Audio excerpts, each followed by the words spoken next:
Olá, seja bem-vindo a mais um programa Ponto de Vista, o seu espaço para falarmos sobre saúde aqui na TV Assembleia. Recentemente, uma empresa de levantamentos digitais divulgou que, neste ano, o número de buscas pelo termo saúde mental no maior buscador do planeta, que é o Google, cresceu nada menos que 50%.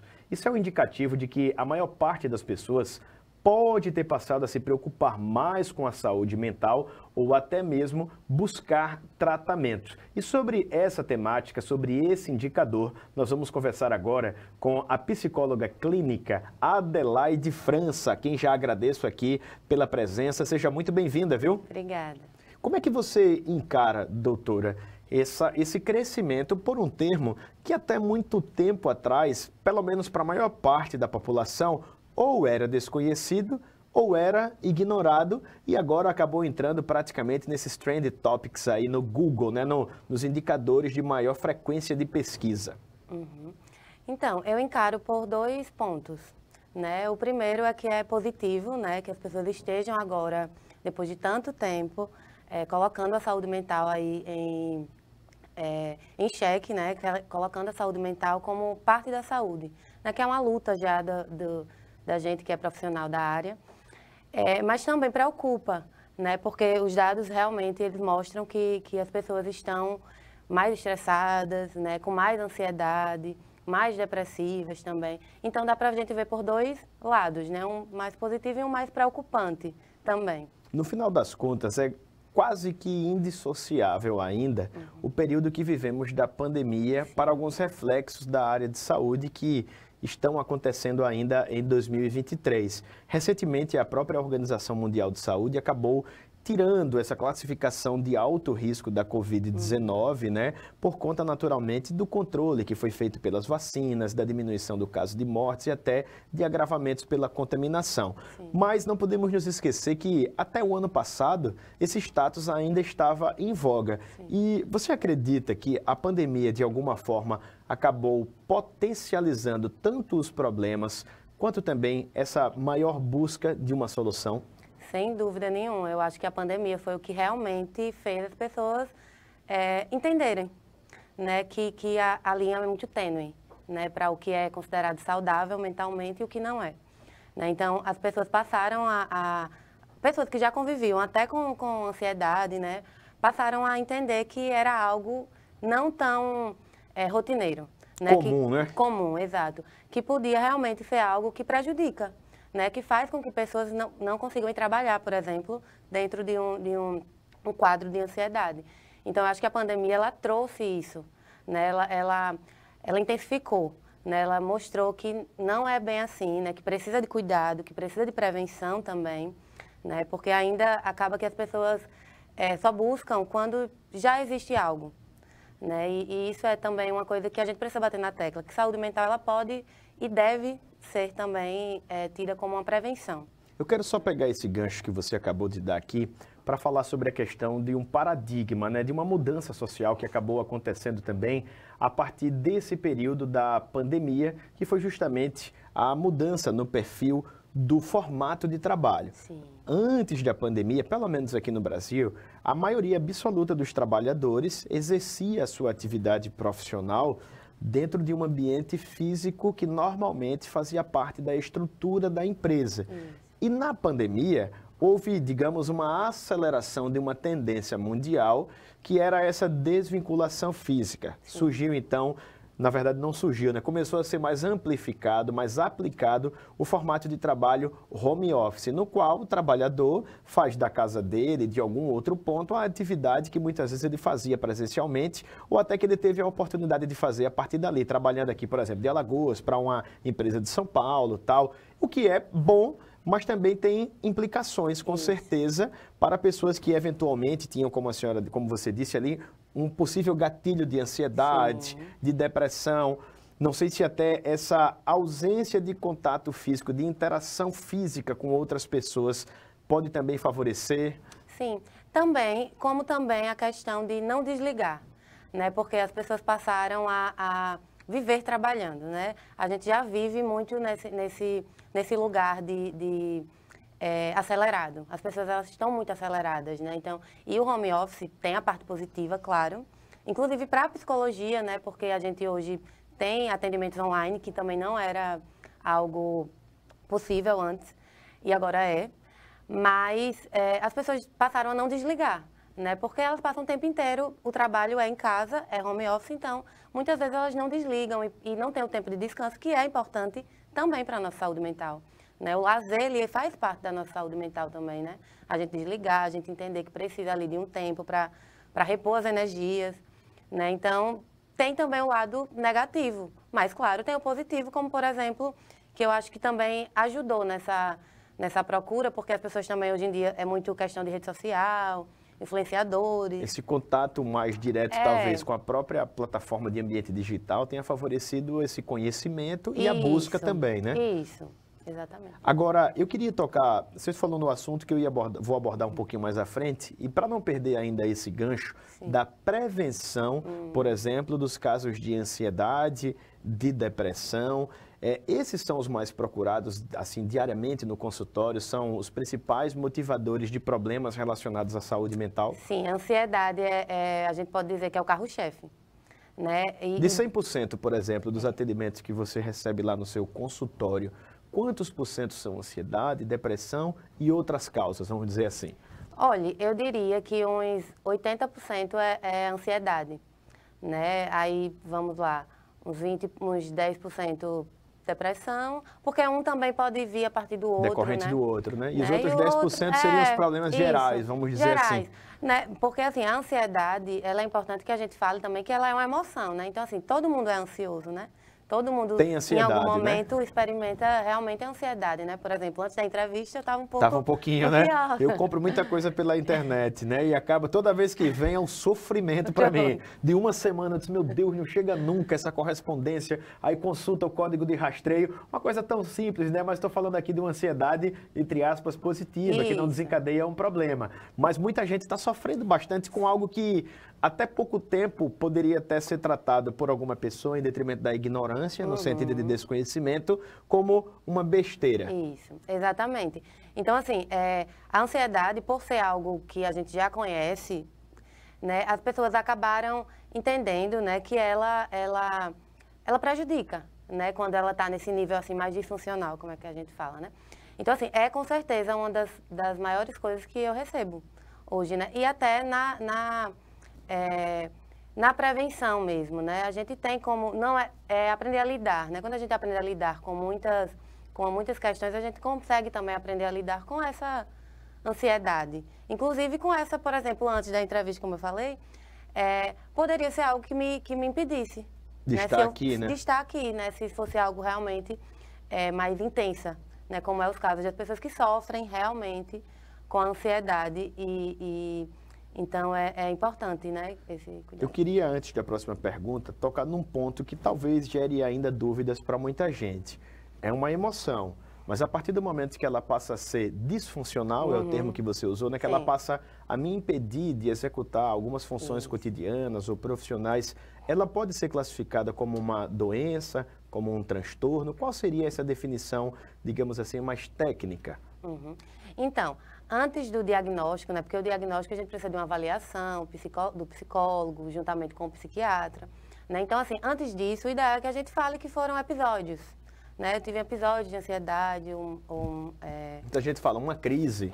As pessoas falam, né, mais comum assim, uma crise, ansiedade. Por quê? Porque, como eu disse, precisa ter essa avaliação, e não é para que a gente não... A ansiedade, diferente de outras questões, ela é uma coisa muito... que as pessoas conseguem identificar. Né? Ela é um dos poucos que a própria pessoa ela consegue identificar por causa que os sintomas, além de ter na internet, e não necessariamente ser igual para todo mundo, né? É importante a gente deixar claro que... Tanto em sinais, sintomas, quanto em intensidade, Exatamente, né? Que não vai ser a mesma coisa para todo mundo, que não funciona do mesmo jeito para todo mundo. Não acontece, na verdade, né? Da mesma forma. Então, mas precisa dessa avaliação, né? Mas assim, tem algumas coisas que a gente pode avaliar, né? A pessoa mesmo... Como eu disse, indicadores que são mais fáceis de serem percebidos. Exatamente. Né? E sim, como você citou, é sempre importante a gente ter esse feelingzinho, né? De que quando as coisas não estão me deixando executar as minhas coisas cotidianas, tem algo aí. né? A gente não pode simplesmente romantizar, né? Dizer que, não... estou muito sobrecarregado, não estou aguentando mais, tenho que ver o que eu faço. Isso. E muitas vezes isso já pode ser um sinal, talvez, que indique a possibilidade de eu ter ou de desenvolver ansiedade. Isso, talvez seja esse aí o limiar. Isso. Ou não ansiedade, mas realmente, por exemplo, a sobrecarga também é uma... Né? Pode ser um burnout. Exatamente, que também é algo que eu acredito que até após a pandemia também, né, justamente por aquela questão lá do não desligar, Sim. Né, também pode ter intensificado muito. Então, são coisas que realmente precisa ter o perceber, né, o se perceber.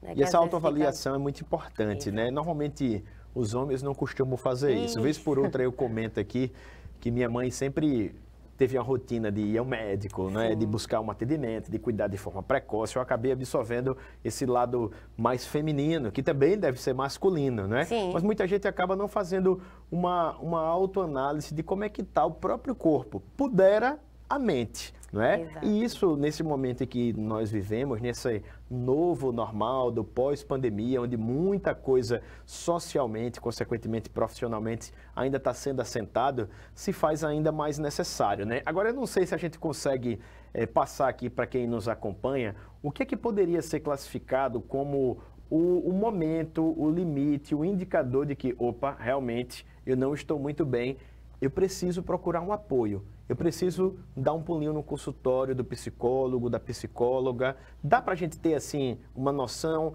ainda que geral, né, já que cada caso é um caso, de quando é que eu devo fazer essa procura? Eu sempre gosto de falar exatamente isso que eu te falei anteriormente, né? De que a gente não se acomode, né, com o nosso incômodo. Então, se eu percebo que algo ali não está me deixando executar as minhas funções, né, que eu estou perdendo sono, eu não me alimento bem, eu não estou conseguindo fazer o que naturalmente eu fazia, assim, né, cotidianamente. Então, isso já é um indicador, né? Só que o que é que acontece? Quando se fala de saúde mental, é muito negligenciado, né? Então, as pessoas sempre acreditam que consigo mais um pouquinho. Eu sou forte. Eu sou forte. Não, isso aqui é só isso aqui. Se eu tirar isso aqui, vai dar certo. E não. Então, assim, às vezes as pessoas passam do limite, né? Excedem esse limite. Então, eu acho que esse é um ponto importante, né? Se perceber, eu me percebendo, eu entendendo o que é que eu faço e o que eu estou fazendo, que não estou conseguindo mais fazer, né? Que eu estou sendo prejudicada por um excesso de trabalho, por uma relação, por algo, né? Que eu fazia tão tranquilamente e eu não faço mais, isso é um indicador. Então, assim, não precisa grandes... Né? Análises, né? São coisas, assim, de realmente ter esse cuidado consigo, né, que as pessoas esperam, às vezes, muito. E eu acho importante a gente lembrar que a terapia, né, ela é uma prevenção também, né? Não necessariamente é só quando eu já estou com algo ali muito enrijecido, né? Já se instalou algo. Não, eu posso fazer com forma de autoconhecimento, né, para lidar com alguma situação que eu não estou conseguindo lidar. Para refletir mesmo, né? Para refletir. Né? Mal não refletir, vai fazer. Eu falo naturalmente acerca da sua própria vida. Isso. O que é que dá para melhorar, o que é que não está tão legal. Garanto que né? mal não vai fazer. Tenho certeza. E tem um outro aspecto também que talvez seja, talvez não, que de fato é positivo. Se as pessoas estão procurando mais sobre saúde mental, pelo menos teoricamente, a gente deduz que tem havido também uma procura maior por atendimento ofertado naturalmente pelos psicólogos. Isso é percebido também no consultório. Eu sempre tento trazer assim esse dado lá do universo do Google aqui para a vida real e para a aplicação até de quem a gente entrevista. Vocês percebem de fato que aumentou a procura, que as pessoas estão mais abertas a compreenderem a importância disso, estão mais suscetíveis ali a dizer, poxa, realmente eu estava negligenciando, eu não percebia que isso me fazia mal, mas eu tenho que cuidar? Sim, há uma busca um pouco maior, mas ainda há muito caminho, né? Porque, por incrível que pareça, ainda as pessoas têm muito, muito tabu, né, com a saúde mental. Eu ia perguntar isso depois, se tinha melhorado, já. Mas eu já estou vendo aí que ainda permanece um pouco inflexível. Melhorou, mas ainda falta muito, né? Falta muito, né? A gente está caminhando, né? Principalmente nessa questão de ser como prevenção. Eu gosto muito de bater nessa tecla, né? Hoje eu trabalho também numa unidade de atenção básica, né? Que é a unidade de porta de entrada, né, do SUS.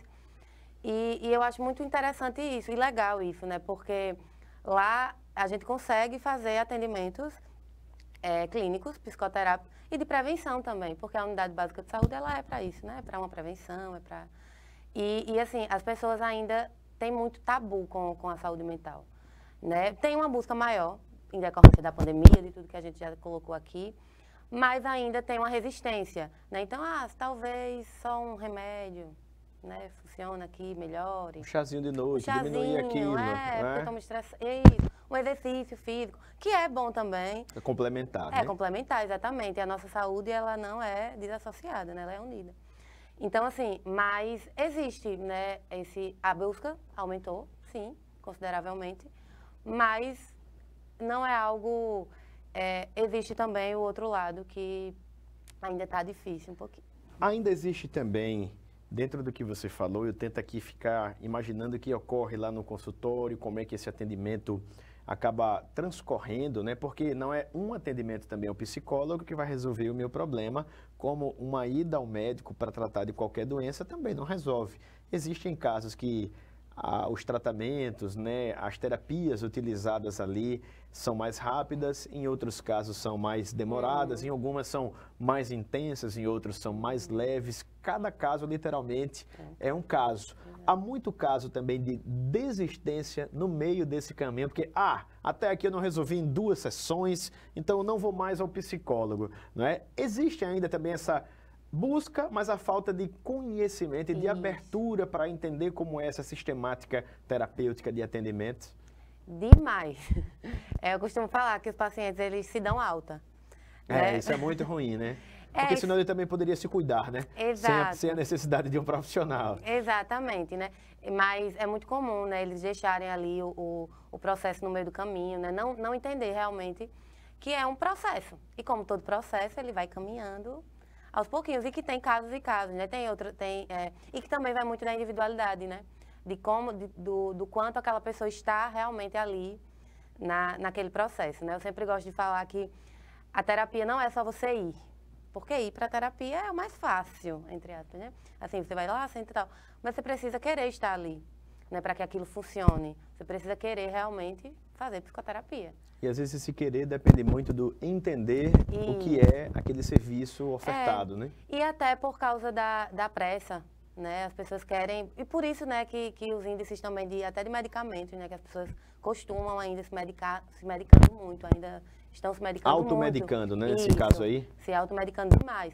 Então, assim, isso fala muito sobre isso, né? Sobre essa pressa de resolver logo, de não entender. É muito mais fácil ou acredita-se, né, que é mais fácil eu me medicar, eu me automedicar, porque ali vai parar o meu incômodo, do que eu ir em busca. O sinal ou o sintoma pode até ser momentaneamente solucionado ou, pior ainda, mascarado. Mas será que a causa efetivamente foi tratada? É como se a gente estivesse, no final das contas, enxugando gelo, né? Exato, né? E falta realmente esse entendimento, né, de que todo o processo. E é um tratamento, né? Assim como qualquer outro. É um tratamento também, você ir para a psicoterapia, né? Dependendo do porquê. E nem todo atendimento necessariamente vai ter a necessidade do complemento do remédio, no final das contas. Sim, exato, né? Existe muita, por exemplo, ansiedade mesmo, né? Que é o que a gente está mais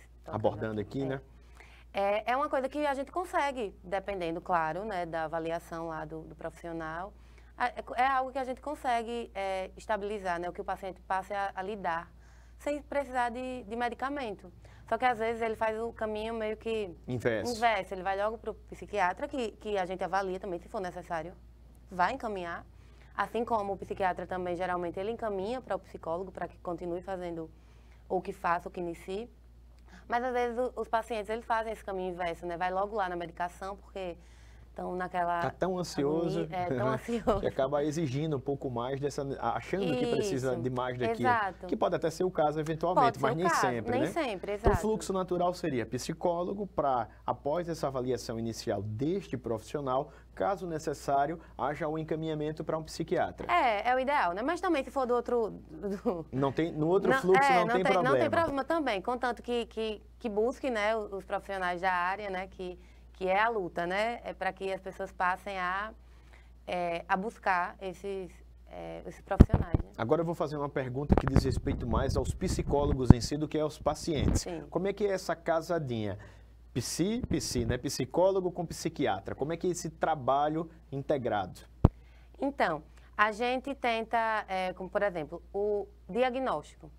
Né? Muitas pessoas têm muita dúvida sobre isso, o diagnóstico. O psicólogo dá diagnóstico, né? Porque assim, o diagnóstico fechado mesmo, lá o laudo que diz, né? Se a pessoa tem realmente algum transtorno, o CID dela, né? Que é a classificação, é a partir do psiquiatra. O psicólogo, claro, ele pode fazer a partir do seu encaminhamento, ele pode colocar lá, né, o que ele identifica, quais sintomas, quais sinais ele está identificando ali, dar a hipótese diagnóstica dele para aquele caso, mas o laudo final, quem vai dar é o psiquiatra. Então, quando a gente percebe ali uma demanda, e também quando a gente entende que o paciente ele precisa, assim, entrar com alguma medicação, né, que a gente entende que não está conseguindo acessar, talvez, tão bem ali o paciente, por conta que ele não está conseguindo estabilizar só com as técnicas utilizadas dentro da psicoterapia, o profissional ele precisa ter esse entendimento que ele não é um Deus ali que vai conseguir, né, resolver tudo, né? Resolver tudo, né? Por isso que existem diversas áreas. Então, a gente caminha.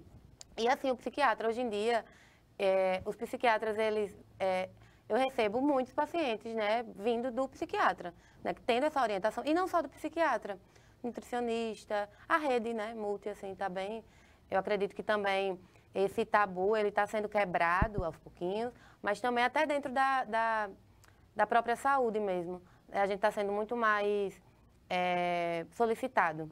Muita gente talvez nem saiba, mas eu aproveito também esse outro ponto que você tocou, como atende na rede pública de saúde, que nós temos uma boa estrutura ofertada pelo próprio SUS, né? Nos Sim. CAPs da vida, né? Espalhados por toda Maceió. Como é que você observa esse braço de apoio às pessoas que precisam dessa porta de entrada? Muitas vezes chegam ali, talvez até sem saber por que é que estão indo, mas descobrem o quanto ela é importante e necessária para o tratamento. Isso. Só corrigindo, Tá. eu atendo em uma unidade de saúde da família, ou seja, Certo. é no postinho. Isso, o famoso posto do bairro, ali Postinho pertinho do da bairro, minha né? Eu falei casa. unidade É básica, isso eu fiquei aqui mesmo. lembrando. Então, assim, o meu atendimento, ele é mais voltado para atendimentos para baixa complexidade, né? Certo. Casos de baixa complexidade. Então, problemas de lidar mesmo com relações ou ansiedade, coisas que eu consigo ali, acolher ali, porque o fluxo é muito grande. Isso é muito positivo, né? Porque as pessoas estão buscando bastante. Em relação ao CAPS, já são casos de alta complexidade, né? São transtornos mais instalados já e mais severos, que a gente costuma falar. E é uma porta de entrada de livre demanda. Também, né? Demanda espontânea, demanda né? espontânea. Então, não precisa marcar. Né? Você só precisa entender qual é o CAPS ali do seu distrito, né? Para poder se direcionar, se assim for o caso. Mas se tiver o psicólogo no postinho ou no mais próximo, hoje em dia tem bastante assim distribuído, tem alguns distribuídos nos bairros e nos postinhos, né? A partir do programa, né? Que eu faço parte, que é o Saúde da Gente. Então a gente está consegue fazer uma cobertura possível.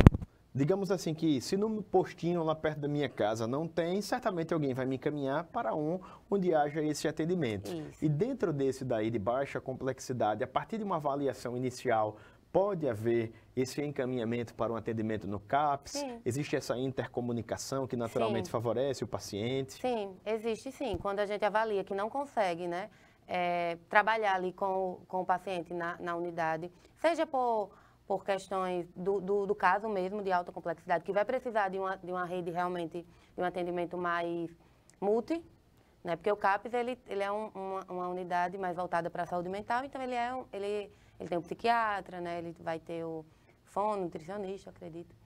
Então, ele é mais multi, né? Então, a gente faz esse encaminhamento, né? A gente avalia lá e já passa para o paciente as informações, bem como diz qual é o mais próximo, né? Situado ali onde ele mora, e faz realmente esse direcionamento. Né? Às vezes, no momento de fragilidade, que qualquer um de nós pode passar, algumas pessoas acabam se aproximando um pouco mais, por exemplo, do álcool ou até de outras drogas. E, por vezes, aquele turbilhão de emoções que acaba levando a pessoa a imergir nesse mundo, né, do consumo, tanto que o álcool é uma droga, assim como tantas outras, a exemplo da maconha, por exemplo, isso pode potencializar um problema ali dentro do meu espectro emocional, mental, ou até mesmo provocar, de fato, um problema que ainda não existia? O álcool, né? O álcool, bem como outras drogas, né? Ele é utilizado como fuga, né? Muitas vezes pelas pessoas, principalmente pelo homem. O próprio cigarro também, né? Quem Cigarro. fuma, né? Muitas vezes ela diz, tô tão ansioso, vou pegar um cigarrinho aqui, né? Eu Exatamente. conheço até uma pessoa que um dia conversando comigo disse, rapaz, eu nem sabia que você fumava. E brinquei, né? Disse, olha, apague essa ideia, você está queimando dinheiro. A gente tenta sempre ser um pouco psicólogo do meio dos nossos amigos ali. E ele disse, olha, Warner, no final das contas, eu fumo 1 ou 2 cigarros por dia. E isso ajuda na minha ansiedade. Eu digo, rapaz, mas seu pulmão acaba mais, né? Enfim. E ver como as pessoas buscam formas... Fugas, como você bem disse, né? Para não ir buscar um profissional, né? Porque isso é muito comum, principalmente, como eu disse, o homem. Né? O homem, ele tem, de certo modo, uma resistência, podemos dizer assim? maior aí em busca do atendimento. E não só do psicólogo, né? Mas falando da minha saúde área... de forma geral, né? Mas falando da minha área, é assim, eu atendo muito mais mulher do que homem, né? Então, existe essa fuga. E as drogas, né? Incluindo o álcool, é uma forma de fuga, né? É um alívio momentâneo, funciona ali e ali, às vezes, acaba gerando um outro problema, né? Usa essa estratégia como uma saída e gera um problema bem maior. Há um medo também de algumas pessoas que procuram o tratamento de iniciarem o uso medicamentoso e de, no final das contas, ficarem dependentes, entre aspas, né? Porque a pessoa nem foi, nem tem a prescrição e já está achando, talvez até pela própria ansiedade, que vai ser eternamente dependente de um medicamento. Como se eventualmente, até se fosse o caso, isso fosse ruim, o que não necessariamente é dessa forma, né? Você se depara também com situações dessa natureza durante os atendimentos? Demais, demais, demais. Principalmente lá, né, no postinho, porque as pessoas realmente, às vezes, têm essa ideia, né? Porque é uma coisa que já é muito estigmatizada, né? Já é uma ideia muito fixa de que o medicamento ele vai viciar. E o psiquiátrico é que vai viciar mesmo, né? Que é os famosos, né? Tarja preta, as pessoas têm essa ideia. E aí a gente precisa realmente fazer essa desmistificação, né? A gente precisa psicoeducar, né? Falar que não é bem assim, que não é todo medicamento que vicia, que você, exatamente como você disse, você nem sabe se vai tomar a medicação, né? Já está andando 2 passos na frente, né? E acaba que escolhe ficar ali no problema, ao invés de ir para uma coisa que pode ajudar, né? Porque medicação, a gente vive se automedicando o tempo inteiro. Analgésico, antitérmico e por aí vai, que são coisas que podem viciar, né? As pessoas não sabem disso, né? Que o próprio analgésico ele pode viciar. Mas aí elas acreditam que só é o psiquiátrico, né? Só é o remédio que o psiquiatra vai passar e que vai ficar dopada. As pessoas falam isso, eu escuto isso. Eu vou ficar dopada. Não, você não vai ficar dopada. Você vai usar por um momento, se adaptar. E pode ser que tire ou não. Na maioria das vezes você até deixa, né? Exato, até porque hipertensão. As pessoas tomam remédio de hipertensão se adequam. Tem um mal-estar inicial, por vezes, né? Natural de um processo de adaptação, como tudo na vida, né? Exato, mas entende que precisa tomar. E toma. E toma. E fica bem, Exatamente. que é o que importa no final, né? Exatamente. Eu conversei aqui com a psicóloga Adolaide França e vou facultar esse último minuto, como de costume fazemos, para que ela possa mandar um recado direto para você, da nossa audiência, passar também aí o arroba dela, até dizer o postinho de saúde lá onde ela trabalha, para quem sabe você queira buscar esse atendimento. A palavra está contigo, pode falar aqui direto nessa câmera. Minhas redes sociais, minha rede social, né, Adelaide com Y, frança.psi. Eu atendo na modalidade online e também no postinho, que é a Unidade de Saúde da Família Vereador Sérgio Quintela, que fica lá na Santa Lúcia. Cuidem da saúde mental de vocês, ela é importante, assim como todo o resto. Tá vendo? A Adelaide estava aí, um pouquinho nervosa, falou tão bem. Se tivesse mais tempo, a gente ia conversar mais. Controlou bem a ansiedade. E eu agradeço a você que nos acompanhou durante toda essa entrevista. Em breve ela vai estar disponível também no nosso canal, no YouTube, onde você pode até pegar esse link, compartilhar com outras pessoas nas suas redes sociais, no aplicativo de conversação. Enfim, é sempre bom falar de saúde, sobre saúde mental também, porque elas não se dissociam. Nós somos mente, corpo, psicossomático, né? Estamos sempre juntinhos, um equilibrando o outro. Se Deus quiser, em breve estaremos de volta. Manda sua sugestão de pauta também, vai ser muito bem-vindo. Obrigado pela companhia e até a próxima.